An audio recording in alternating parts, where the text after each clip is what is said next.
कविता easy रेसिपीमध्ये आपल्या सर्वांचं मनापासून स्वागत आहे. आणि आज मी केले आषाढी एकादशी निमित्त स्पेशल डिश. ती तुम्हाला आता दाखवते काय काय केलेलं आहे ते.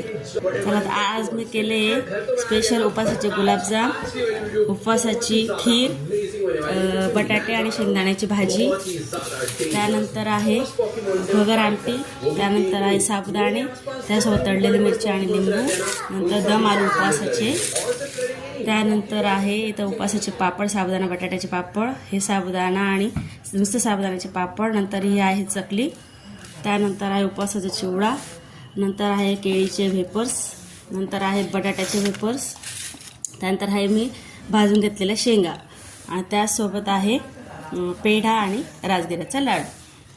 बघा ही अशा प्रकारे डिश तयार झालेली आहे. लाईक करा, शेअर करा, सबस्क्राईब करा, आणि त्यासोबत पाणीसुद्धा आहे.